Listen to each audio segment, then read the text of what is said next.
Of course, acknowledging this unequal reality doesn't serve the mighty clash of civilizations narrative that politicians and establishment media have been peddling since 9/11. The notion that violent tension between Islam and the West is inevitable. Born-again Christian George W. Bush himself said he was on a mission from God when he launched the invasions of Afghanistan and Iraq, invoking religion many times before enacting murderous policies. Not to mention Eric Prince, former Blackwater CEO of the mercenary force enlisted to carry out America's dirty work, who views himself as a Christian crusader tasked with eliminating Muslims from the earth. Interestingly, I don't remember the outcry about Christian fanaticism causing the deaths of over 1 million Iraqis.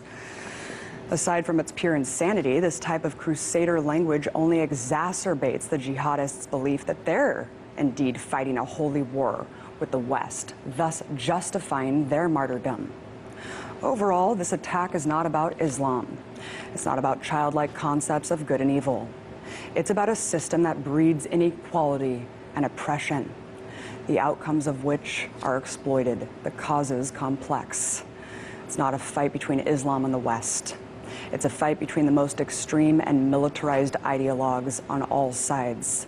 And too often, innocent people are the collateral damage.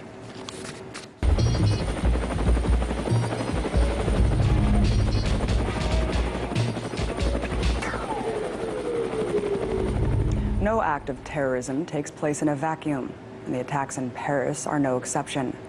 It's with this thought in mind that my next guest penned a column for Truthdig entitled A Message from the Dispossessed, in which he lays out what happened in France in the context of global events. Chris Hedges is a Pulitzer Prize-winning journalist, former Middle East bureau chief for the New York Times, and joins me now to discuss Charlie Hebdo and the roots of radicalization. Chris, amazing to have you on. Welcome back to the show. Thank you. So I wanted to start by asking you about the most recent piece you penned concerning the Paris attacks, in which you write the terrorist attack in France that took place at the satirical newspaper Charlie Hebdo was not about free speech. It was not about radical Islam. It did not illustrate the fictitious class of civilizations. It was a harbinger of the emerging dystopia where the wretched of the earth, deprived of resources to survive, devoid of hope, brutally controlled, belittled and mocked by the privileged who live in the splendor of indolence in the industrial West, lash out in nihilistic fury. Chris, how was this attack about the global dispossessed? Well, let's take the life of a young Muslim male in a refugee camp, for instance, in Gaza, where he's, of course, trapped.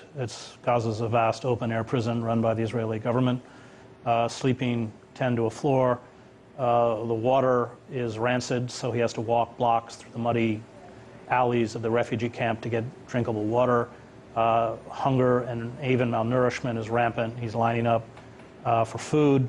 There's no employment. He has no possibility of marriage.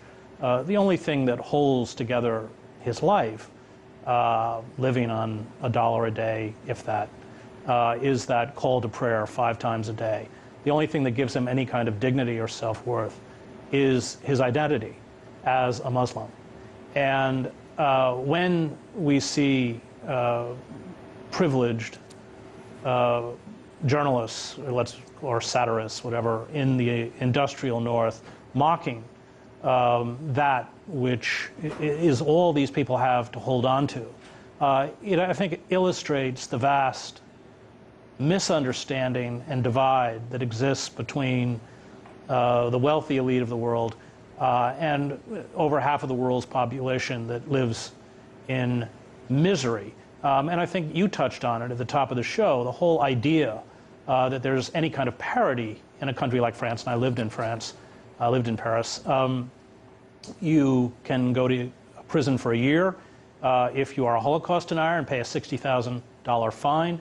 If you wear the niqab or the burqa publicly, that is the traditional headscarf, and the niqab is the veil that just has the eye slit.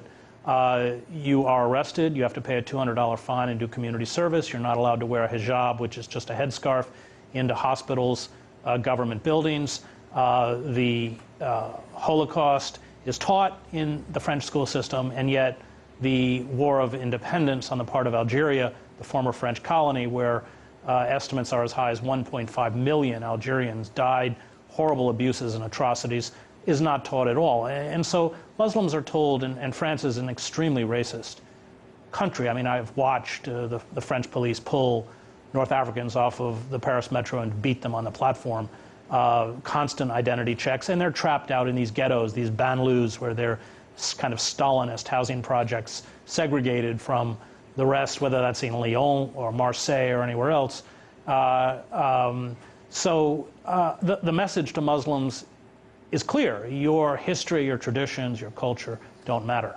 And I think the other issue that we want to raise is how those who grow up in these banlieues, in these impoverished housing projects, have had their identity stripped from them. The French do not consider them French, and when they go back to Algeria or Tunis or Morocco, you know, where they may have been born and lived briefly, they're alien outcasts. And so they become prey for these radical groups that prey on their despair, their loss of identity. And that's no different from any kind of binary group, whether it's the Red Brigades or the old fascist or communist party. So it's not anything endemic to Islam or the Quran. It's a response that's bred out of dispossession, poverty, aimlessness, and despair. It has that veneer of radical Islam, but that's not the origin of what's happened.